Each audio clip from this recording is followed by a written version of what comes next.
Bismillahirrahmanirrahim. Dear students, today we will talk about roles, responsibilities and skills required for a successful project manager. तो आज हम बात करेंगे कि आईटी प्रोजेक्ट मैनेजर के लिए कौन कौन सी जो है तो स्किल्स रिक्वायर्ड होती हैं, उसकी क्या क्या रिस्पॉन्सिबिलिटीज़ होंगी और कौन से ऐसे रोल्स होंगे जो कि एक आईटी प्रोजेक्ट मैनेजर को परफॉर्म करने पड़ते हैं। तो हम स्टार्ट करते हैं लेक्चर को। सबसे पहले एक ब्रीफ सी हम डेफिनेशन देख लेते हैं प्रोजेक्ट मैनेजमेंट की, जो कि हमने पहले इसको डिस्कस किया हुआ है कि प्रोजेक्ट मैनेजमेंट क्या होती है।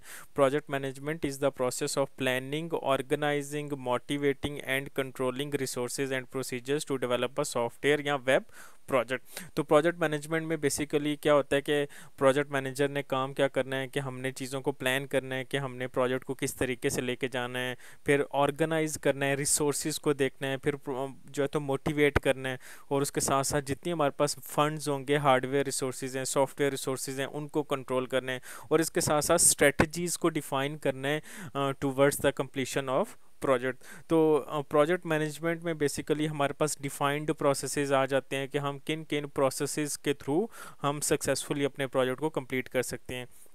And project management is very essential part of IT projects. ठीक है, आप किसी भी आईटी प्रोजेक्ट को देख लेंगे तो उसमें प्रोजेक्ट मैनेजमेंट का रोल आपको नज़र आएगा। And projects need to be managed, obviously every project needs to be managed. अब मैनेज का क्या मतलब है? To ensure budget and time constraints, के हम बजट और टाइम के अंदर उस प्रोजेक्ट को डेवलप कर सकें। तो project management is basically is a process of planning, organising, motivating and controlling resources and procedures to develop a software और आईटी प्रोजेक्ट। ठीक है, तो प्रोजेक्ट मैनेजमेंट में हम बेसिकली क्या स्टडी करते हैं कि हमारे पास डिफरेंट स्ट्रेटजीज आ जाएंगी, डिफाइंड प्रोसेसेस आ जाएंगे, और उन डिफाइंड प्रोसेसेस स्ट्रेटजीज को फॉलो करते हुए हम अपने प्रोजेक्ट को प्लान करेंगे, ऑर्गेनाइज करेंगे, हम अपनी टीम मेंबर्स को मोटिवेट करेंगे। ठीक है, हमारे पास जो रिसोर्सेज होंगे हम उन्हें जो है तो इफ़ेक्टिवली कंट्रोल करेंगे, यूटिलाइज करेंगे, उनकी मैक्सिमम आउटपुट लेने की कोशिश करेंगे कि हम अपने प्रोजेक्ट को सक्सेसफुली कंप्लीट कर सकें। उसके बाद आ जाता है the main point, that is the project manager. Project manager का काम क्या होगा? तो project manager job is to ensure project meets budget and time constraints, फिर high quality product is delivered. Good management does not guarantee the project success, but bad management usually results in failure. ठीक है, और इसका क्या मतलब है कि अगर आप अच्छी तरह से मैंने प्रोजेक्ट को मैनेज नहीं करेंगे तो ऑब्वियसली स्केड्यूल का डिले आ जाएगा, आपने जितने टाइम के अंदर अपने प्रोजेक्ट को डिलीवर करना है आप नहीं कर पाएंगे। इसके साथ साथ जो आपने बजट डिफाइंड किया होगा आपका बजट आउट हो जाएगा। ठीक है, ये एक इंपॉर्टेंट रहेगा। और थर्ड जो मेन पॉइंट है, that is low customer acceptance. तो प्रोजेक्ट मैनेजमेंट मैनेजर्स की जो जॉब है उसका जो मेन आप कह सकते हैं objective is to ensure that the project meets budget and timing constraints, कि जो भी हमारे पास फंड्स या बजट एलोकेट किया गया है हम उस बजट के अंदर रहते हुए अपने प्रोजेक्ट को कंप्लीट करें, और इस चीज़ को इंश्योर करें कि हर चीज़ टाइमली एग्जीक्यूट हो रही है। और टाइमली इस सब चीज़ों को इंश्योर करते हुए हमने इसको भी इंश्योर करना है कि हाई क्वालिटी प्रोडक्ट जो है तो वो कस्टमर को हम एट द एंड डिलीवर करेंगे। ठीक है, और सेकंड इसमें जो पॉइंट बताया गया है कि दिस इज़ नॉट जो है तो इम्पॉर्टेंट के, या ऐसा नहीं होता, this is not always happen कि good management does not guarantee कि हर दफ़ा अगर आपने बहुत अच्छे तरीके से प्रोजेक्ट मैनेज किया तो आपका प्रोजेक्ट हमेशा सक्सेसफुल होगा, 100% सक्सेसफुल होगा। इसकी कोई एज सच इतनी गारंटी नहीं है, लेकिन अगर बैड मैनेजमेंट होगी तो इट्स मोस्ट प्रोबेबली कि प्रोजेक्ट आपका फेलियर स्टेट की तरफ जाएगा। उसके बाद there are some goals of project manager. Project manager के कुछ गोल्स होंगे। गोल्स क्या हैं? जैसे अभी हमने बात की, number 1 deliver software on time, software को टाइमली जो है तो डिलीवर करने हैं। फिर मीट बजट कंस्ट्रेंट्स। कंस्ट्रेंट्स में क्या आ जाएगा?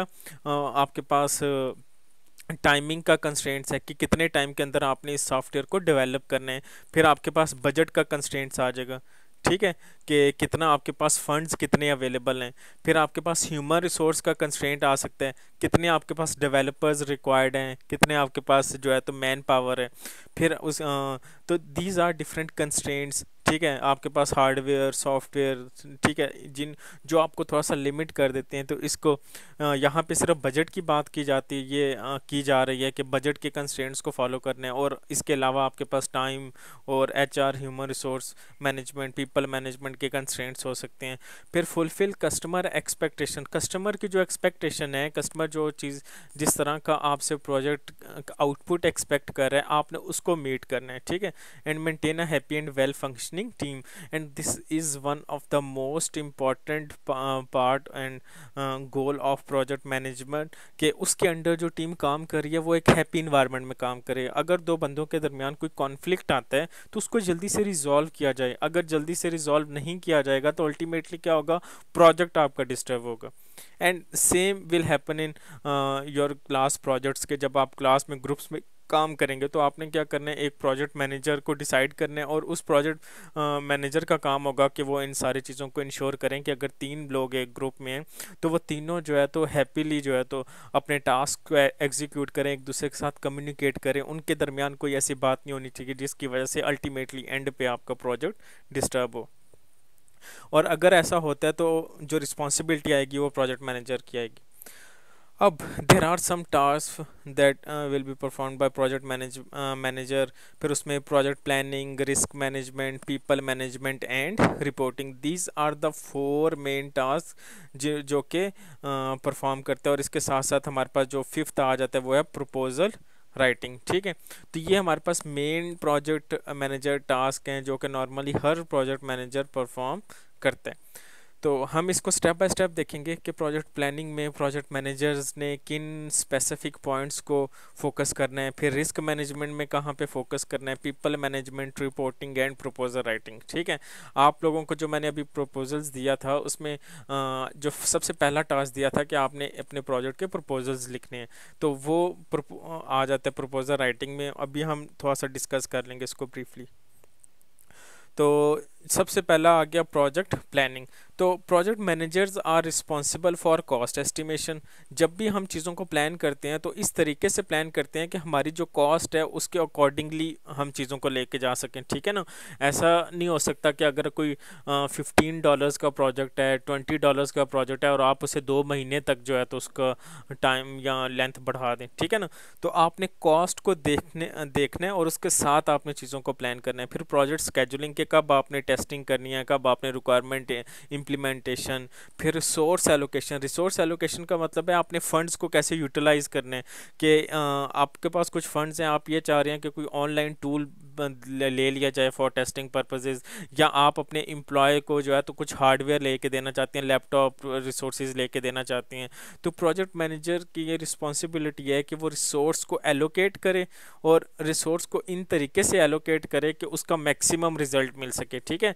प्रोजेक्ट मैनेजर का ये टास्क है कि वो अगर किसी को कोई लैपटॉप देना चाहता है, किसी को कोई सर्विसेज देना चाहता है, किसी को फंड्स देना चाहता है, कोई ट्रेनिंग किसी को लेके देना चाहता है, तो उन रिसोर्सेज को इफ़ेक्टिवली यूज़ किया जाए।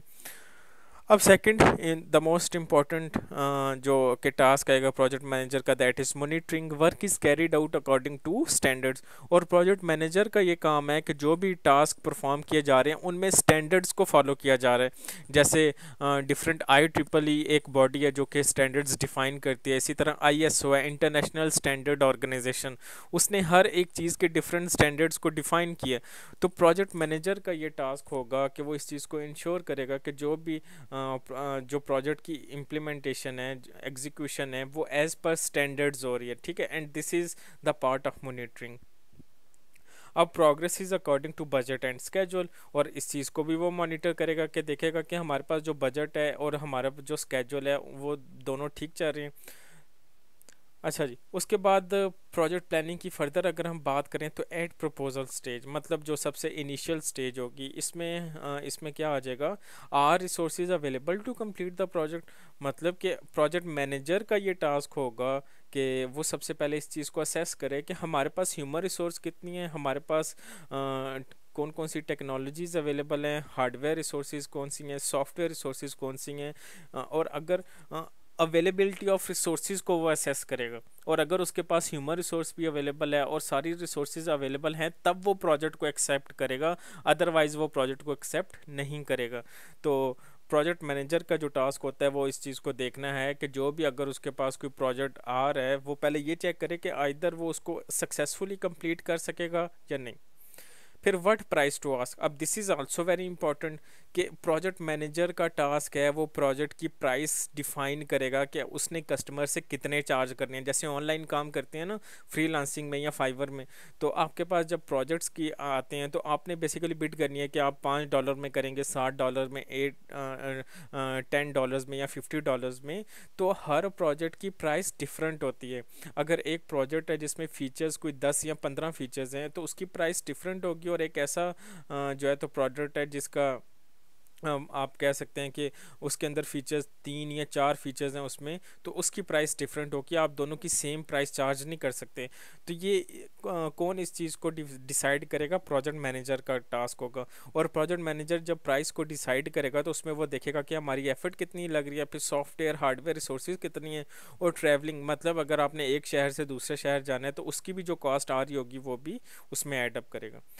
फिर स्टार्टअप स्टेज की अगर हम बात करें तो हु विल वर्क, वो ये देखेगा कि अगर हमारे पास कोई प्रोजेक्ट आया तो उस प्रोजेक्ट के ऊपर कौन से बंदे काम करेंगे। मतलब यूज़र इंटरफेस अगर हमने डिज़ाइन करना है तो उसके लिए हम उन बंदों को डिप्लॉय किया जाएगा कि जो यूज़र इंटरफेस अच्छा डिज़ाइन कर सकते हैं, जो अडोब के अंदर अच्छा काम कर सकते हैं, ठीक है। और अगर हम बैकएंड की बारी आएगी तो हम उन बंदों को डिप्लॉय करेंगे कि जिनकी बैकएंड कोडिंग इम्प्लीमेंटेशन स्किल्स बहुत अच्छी होंगी। तो ये डिसाइड करना प्रोजेक्ट मैनेजर का टास्क होता है। एंड दिस इज़ हाउ, जब आप क्लास के प्रोजेक्ट्स को लेके चलेंगे तो आपने इन सारी चीज़ों को देखना है, और एक आपका प्रोजेक्ट मैनेजर होगा जो कि इन सारी चीज़ों को इंश्योर करेगा और वो इन रिस्पॉन्सिबल होगा। अच्छा, उसके बाद डिसाइड अबाउट द इंक्रीमेंट्स, मतलब वो डिसाइड करेगा कि अगर इंक्रीमेंटल डेवलपमेंट हो रही है, मतलब पहले एक फंक्शन बनाया जा रहा है, फिर दूसरा, फिर तीसरा, फिर चौथा, तो वो ये डिसाइड करेगा कि सबसे पहले किस चीज़ को हमने बनाना है, फिर उसके बाद क्या है, और उसके बाद हमने कैसे इंक्रीमेंट्स में काम करना है। तो डिसाइड अबाउट द इंक्रीमेंट्स का मतलब है कि आपके पास अगर एक आईटी प्रोजेक्ट है, उस आईटी प्रोजेक्ट को आप डिफरेंट मॉड्यूल्स में डिवाइड करें, और फिर प्रोजेक्ट मैनेजर डिसाइड करेगा कि किस मॉड्यूल को पहले जो है तो डेवलप करना है और किसको बाद में करना है।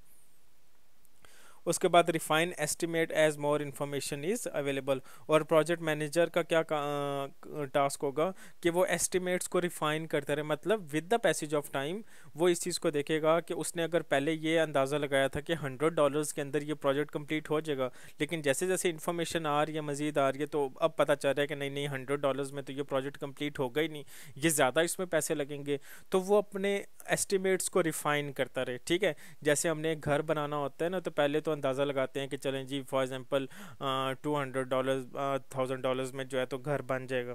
तो उसके बाद जैसे जब घर बनाना स्टार्ट करते हैं तो फिर बहुत सी चीज़ों की इंफॉर्मेशन हमारे पास आना शुरू होती है, और हमें पता चलता है कि जो हमने अंदाज़ा लगाया था उससे तो काफ़ी ज़्यादा पैसे लगेंगे या कम पैसे लगेंगे।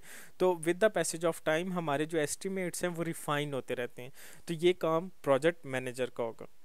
उसके बाद प्रोजेक्ट प्लानिंग का फर्दर अगर हम देखें, डेवलपमेंट प्रोसेस में when project plan needs to be change, project manager का काम होगा कि वो इस चीज़ को देखे कि अगर उसने कोई किसी चीज़ को प्लान किया है और वो जो प्लान है वो उसका सक्सेसफुली एग्जीक्यूट नहीं हो पा रहा, उसमें कुछ प्रॉब्लम्स आ रही हैं, तो वो ये डिसाइड करेगा कि what is the right time to change that plan, उस प्लान को कैसे चेंज किया जाए, या आप कह सकते हैं कि प्लान बी की तरफ कब मूव किया जाए। फिर can make more accurate estimates about time and cost, कि आपने जो है तो टाइम और कॉस्ट को जो है तो एस्टिमेट करने हैं। फिर उसके बाद फर्दर हम देखें तो हमारे पास ये प्रोजेक्ट प्लानिंग का एक डायग्राम आ जाती है, समरविली की बुक से है। तो प्रोजेक्ट मैनेजर इसमें काम कैसे स्टार्ट करेगा? सबसे पहले आइडेंटिफाई कंस्ट्रेंट्स, मतलब बजट का कंस्ट्रेंट्स आ गया, टाइम का कंस्ट्रेंट्स आ गया। फिर आइडेंटिफाई रिस्क, मतलब कौन कौन से रिस्क एसोसिएटेड हैं। ये भी रिस्क हो सकता है कि हमारे पास बजट जो है तो कहीं से अगर हम एक्सपेक्ट कर रहे हैं हमें वो बजट ना मिले। ये भी रिस्क हो सकता है कि हमारी डेवलपमेंट टीम से 2 बंदे जो काम करते हैं वो जॉब छोड़ के चला जाएं। ये भी रिस्क हो सकता है कि जो हमारे पास प्रोजेक्ट आ रहा है उसके एक्सपर्टीज़ हमारे पास ना हो। तो रिस्क को आइडेंटिफाई करना है और उसके बाद डिफाइन माइलस्टोन्स एंड डिलीवरेबल्स। आपने छोटे छोटे जो है माइलस्टोन्स, डिलीवरेबल्स, ऑब्जेक्टिव्स जो हैं उनको आपने थोड़ा सा प्लान करना है, और उन माइलस्टोन्स को अचीव करते हुए आप अपने ऑब्जेक्टिव तक पहुंचेंगे। तो सबसे पहला स्टेप क्या होगा? सबसे पहले स्टेप में हमने इन तीन चीज़ों को डिफाइन करना है प्रोजेक्ट मैनेजर ने, जब भी हम प्रोजेक्ट प्लानिंग की बात करेंगे, ठीक है। आइडेंटिफाई कंस्ट्रेंट्स, आइडेंटिफाई रिस्क और डिफाइन माइलस्टोन्स। अब उसके बाद हमारे पास क्या बन जाएगा? प्रोजेक्ट का स्केड्यूल बन जाएगा कि हमने 3 महीने में करना है, 4 महीने में, और हर महीने का फिर हमारा स्केड्यूल आ जाएगा कि एक हफ्ते के अंदर हमने क्या चीज़ डेवलप करनी है। और उसके बाद जो है तो उसके ऊपर काम स्टार्ट हो जाएगा, और प्रोजेक्ट मैनेजर का काम होगा कि वो उसकी प्रोग्रेस को मॉनिटर करे, ठीक है। और उसके बाद अगर कुछ प्रॉब्लम्स आती हैं, ठीक है, तो वो उन प्रॉब्लम्स को असेस करे और उसको दोबारा प्लान कर ले और इनिशिएट रिस्क मिटिगेशन एक्शन। का मतलब है कि जो प्लान बीज है ना, अगर आपका एक प्लान फेल हो जाता है तो आपके पास कोई ना कोई प्लान बी होना चाहिए।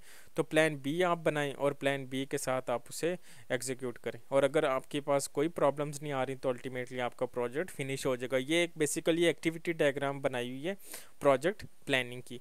तो सबसे पहले टास्क क्या होगा?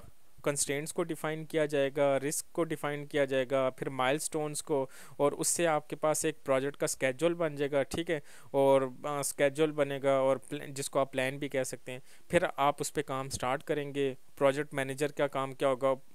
प्रोग्रेस को मॉनिटर करना, और अगर कोई सीरियस प्रॉब्लम उसमें आती है तो प्रोजेक्ट को दोबारा से प्लान किया जाएगा और प्लान बी की तरफ मूव किया जाएगा, और उसके बाद जो है तो दोबारा काम स्टार्ट होकर अल्टीमेटली हमारा प्रोजेक्ट फिनिश स्टेट की तरफ आएगा। तो this is all about planning. उसके बाद there are some conflicting areas. Conflicting areas कौन से हो सकते हैं? जैसे project requires to have a well balance budget, time and quality, change in one can influence others, ठीक है। मतलब कि अगर आप प्रोजेक्ट मैनेजर का ये टास्क होगा कि वो क्लाइंट के साथ बहुत जो है तो कम्युनिकेशन इफेक्टिवली कम्युनिकेट करे। फॉर एग्जांपल, अगर क्लाइंट आपको ये कहता है कि मुझे 1 महीने के अंदर आपने कोई एक मॉड्यूल डेवलप करके देना है, लेकिन वो मॉड्यूल जो है तो काफ़ी लेंथी है, वो 2-3 मंथ्स का है, तो आप क्या करेंगे? उसका जो है तो बजट बढ़ा देंगे, ठीक है। या समटाइम्स ऐसे होता है ना कि आप कहते हैं कि नहीं मुझे बहुत जल्दी, क्लाइंट आपको कहता है कि बहुत जल्दी से जो है तो आप, मेरे पास टाइम बहुत कम है, आप 1 वीक 2 वीक में मुझे प्रोजेक्ट कंप्लीट करके दें। तो अल्टीमेटली समटाइम्स ऐसे होता है कि आपकी क्वालिटी उससे जो है तो इम्पेक्ट कर जाती है, ठीक है। तो अगर टाइम आप बढ़ाएंगे तो, या टाइम आपका कम होगा तो समटाइम्स क्वालिटी भी आपकी डिक्रीज हो जाती है। टाइम अगर आपका ज़्यादा होगा तो क्वालिटी भी आपकी इम्प्रूव होती है, ठीक है। तो इन नॉर्मली हम ये कहते हैं कि टाइम और क्वालिटी का क्या आपस में रिलेशन है? डायरेक्ट रिलेशन है। और कॉस्ट का इनडायरेक्ट रिलेशन है इन दोनों के साथ। मतलब अगर टाइम कम होगा तो ऑब्वियसली कॉस्ट ज़्यादा होगी। अगर आपको कोई बंदा कहता है मुझे एक हफ्ते में आप सॉफ्टवेयर बना के दें, या आईटी प्रोजेक्ट कोई भी है उसको आप इम्प्लीमेंट करें, या 1 मंथ के अंदर करें, तो ऑब्वियसली आप उसकी कॉस्ट ज़्यादा लेंगे उस बंदे से कि जो कहते हैं मुझे 3 महीने में, 4 महीने में एक प्रोजेक्ट बना के दें। उसके बाद रिस्क मैनेजमेंट, जो सेकंड जो प्रोजेक्ट मैनेजर टास्क आ जाता है कि project managers are responsible for anticipation of risk. Anticipation का क्या मतलब है? रिस्क को पहले आइडेंटिफाई करना है, प्लान बीज बनाने हैं, प्लान ए और प्लान बी। अगर कोई एक मतलब बंदा जॉब छोड़ के चला जाता है तो कौन सा ऐसा रिस्पॉन्सिबल पर्सन होगा जो इसको ओवरटेक करेगा, रिप्लेस करेगा, और आपका प्रोजेक्ट इफेक्ट नहीं होगा, ठीक है। तो ये टास्क होगा प्रोजेक्ट मैनेजर का। कैन इफेक्ट द स्केड्यूल और quality, taking actions to avoid this risk, ठीक है। तो ये प्रोजेक्ट मैनेजर का काम होगा कि वो ऐसे एक्शंस ले कि जिससे इन रिस्क को अवॉइड किया जाए। फिर रिस्क की कुछ कैटेगरीज होती हैं। कुछ हमारे पास प्रोजेक्ट रिलेटेड रिस्क होते हैं, जैसे हम ये कह दें कि जो एक्सपीरियंस डेवलपर है वो जॉब छोड़ के चला जाता है, ठीक है, ये प्रोजेक्ट रिस्क आ गया। फिर प्रोडक्ट रिस्क क्या आ सकता है? Effect the quality and performance of the product. मतलब हम जो भी एक प्रोडक्ट बनाने जा रहे हैं, सर्विस बनाने जा रहे हैं, तो वो हमारे पास एक्सपेक्टेड जो हम आउटपुट एक्सपेक्ट कर रहे थे उसके मुताबिक काम नहीं कर रहा, तो that will be a product risk. Project risk में क्या आ जाएगा प्रोजेक्ट में? कि कोई एक्सपीरियंस डेवलपर है वो जॉब छोड़ के चला जाता है, अल्टीमेटली आपका प्रोजेक्ट क्या होगा? इफेक्ट होगा, स्केड्यूल डिलेज आ जाएंगे।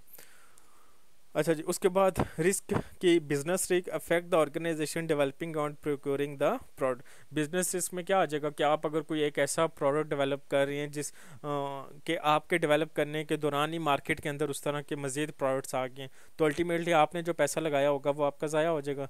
तो बिजनेस रिस्क में आपके मार्केटिंग रिस्क भी आ सकते हैं, आपका जो प्रॉफिट जो आप एक्सपेक्ट कर रहे होते हैं अपने प्रोजेक्ट के अंदर, अगर आपको वो प्रॉफिट नहीं मिलता due to some reasons, that will be your business risk.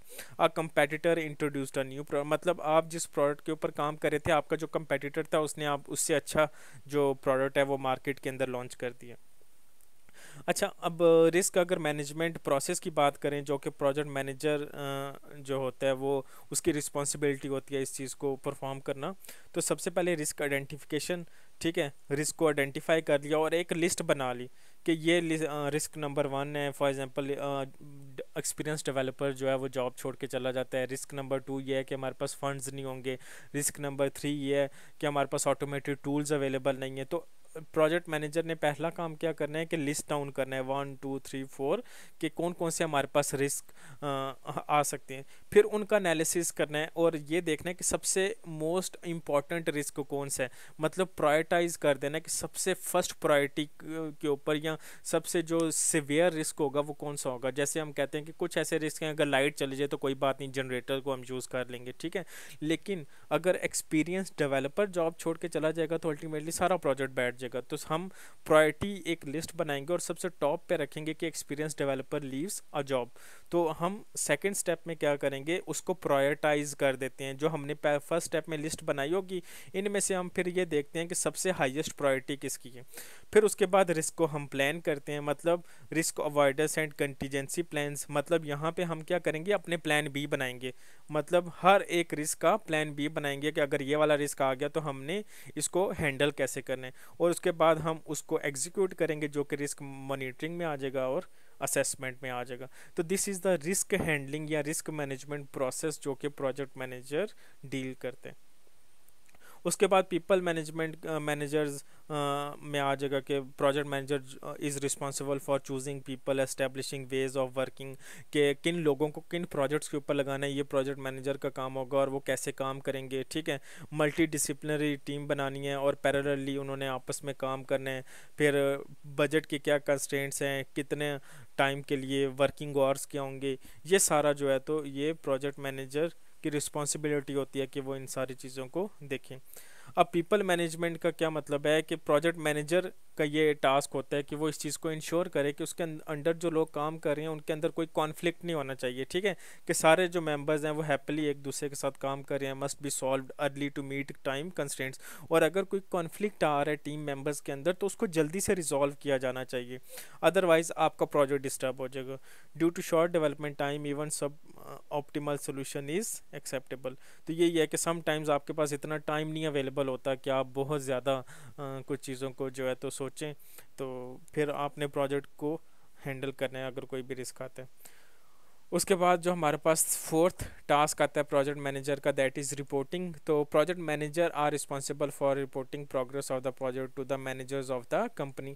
मतलब प्रोजेक्ट मैनेजर ने क्या काम करना होगा, उस प्रोजेक्ट की जितनी भी प्रोग्रेस रिपोर्ट होती है वो एग्जीक्यूटिव्स के साथ शेयर करनी है। जो कंपनी एग्जीक्यूटिव्स होते हैं, जो सीईओज होते हैं, उनके साथ उसको शेयर करना है कि प्रोजेक्ट जो है तो एज़ पर रिक्वायरमेंट और एज़ पर जो डिफाइंड स्केड्यूल था उसके मुताबिक ठीक चल रहा है या नहीं चल रहा। और साथ में टास्क क्या होगा, proposal writing to win a project, कि ऐसे प्रपोजल को किस तरीके से लिखा जाए कि आपका जो आप जो है तो उस प्रोजेक्ट को विन कर सकें, ठीक है। ये जस्ट उसी तरह ही होता है जैसे फ्रीलांसिंग में या फाइवर में आप जो है तो डिफरेंट प्रोजेक्ट्स आते हैं तो आप ऐसे बिड करते हैं कि आप अगला बंदा आप ही को प्रोजेक्ट असाइन कर दे। अब there are some rules for project manager, ठीक है, golden rules for web project managers. Web के साथ साथ आईटी प्रोजेक्ट मैनेजर्स जो होते हैं उनके लिए कुछ गोल्डन रूल्स हैं। Take care of ethics. Ethics का मतलब है कि टीम के अंदर जो है तो आप देखेंगे सब जो है तो एटिकेट्स फुल्ली एटिकेट्स के साथ काम करते हैं। फिर कॉन्फ्लिक्ट अगर आता है उसको क्विकली आपने रिजॉल्व करना है। Make sure no team member is the winner or loser all the time. इस चीज़ को प्रोजेक्ट मैनेजर ने इंश्योर करना होता है कि हर दफ़ा वो एक ही बंदे को शाबाश नहीं देनी, ठीक है ना। आपने इस चीज़ को देखना है कि हर दफ़ा आप एटलीस्ट हर जो भी आपकी वैल्यूएशन होगी वीकली करते हैं या मंथली करते हैं, तो आप हर टीम मेंबर को अप्रिशिएट करें जो उसने अपना टास्क किया है। अगर आप एक ही बंदे को हर दफ़ा जो है तो विनर क्रिएट या शाबाश देंगे, तो बाकी जो है वो डीमोटिवेट हो जाएंगे, अल्टीमेटली आपका प्रोजेक्ट डिस्टर्ब होगा। Explain to each team member his or her roles. और प्रोजेक्ट मैनेजर का टास्क होता है कि वो हर एक जो टीम मेंबर है उसको उसका रोल एंड रिस्पॉन्सिबिलिटी क्लियरली बता दे कि आपने इस प्रोजेक्ट के अंदर काम क्या करना है, कि वो कल को बंदा ना कहे कि मुझे तो पता ही नहीं था कि मेरा टास्क क्या है या मेरा काम क्या है। ठीक है, तो this is also very important. फिर इसके साथ साथ distribute documentation task to team members fairly according to their scope. मतलब प्रोजेक्ट मैनेजर का ये काम होगा कि अगर एक बंदा है जो अच्छा यूज़र इंटरफेस या फ्रंट एंड डिज़ाइन कर सकता है, वो उसको यूज़र इंटरफेस बनाने का टास्क ही दे। अगर वो प्रोजेक्ट मैनेजर उसको कोई ज़बरदस्ती कह दे कि नहीं आपने तो कोडिंग करनी है, तो वो बंदा काम ठीक से नहीं कर पाएगा। तो प्रोजेक्ट मैनेजर का ये टास्क है कि वो अच्छे तरीके से टास्क एलोकेट करे as per the capabilities and skills of their employees और टीम मेंबर्स।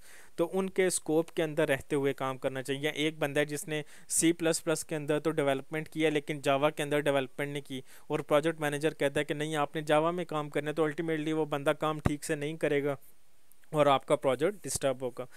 फिर आता है promote and coordinate the continuous use of tools. Project manager का काम होता है कि वो टूल्स अवेलेबिलिटी को इंश्योर करे, देखे कि सारे टूल्स अवेलेबल हैं, और अगर कोई लाइसेंस चाहिए तो उसको इंश्योर करें। फिर translate cost and values into different project areas और promote the continuous involvement of the customer in the project. और प्रोजेक्ट मैनेजर का टास्क होता है कि वो कस्टमर इन्वॉल्वमेंट को प्रोजेक्ट के अंदर रखे, कि कस्टमर का फीडबैक मिलता रहे कि उसकी रिक्वायरमेंट के मुताबिक काम हो रहा है या नहीं हो रहा। अदरवाइज समटाइम्स ऐसे होता है कि आप अपना प्रोजेक्ट सारा कंप्लीट करते हैं और एंड पे कस्टमर कहता है कि ये मेरी एक्सपेक्टेशंस के मुताबिक काम नहीं है। फिर always keep an I on the project progress and the project objective. और प्रोजेक्ट मैनेजर का काम क्या होगा कि जो भी उसने जो प्रोजेक्ट के जो ऑब्जेक्टिव्स डिफाइन किए हैं उस चीज़ को माइंड में रखते हुए हर एक चीज़ को मॉनिटर करे। तो ये आज का हमारा लेक्चर था प्रोजेक्ट मैनेजर का। हमने ब्रीफ सा देखा, फिर हमने कुछ रोल्स रिस्पॉन्सिबिलिटीज़ टास्क के बारे में बात की कि प्रोजेक्ट मैनेजर की कौन कौन सी रोल्स होती हैं, क्या रिस्पॉन्सिबिलिटीज़ होती हैं। ये इसका रेफरेंस है चैप्टर नंबर 1 कैथी शाल्वे, जो बुक मैंने आपसे शेयर किया उसको आपने रीड आउट करना है फॉर मज़ीद अगर आपको इसकी डिटेल्स या इसको पढ़ना चाहते हैं आपकी अंडरस्टैंडिंग बेहतर होगी।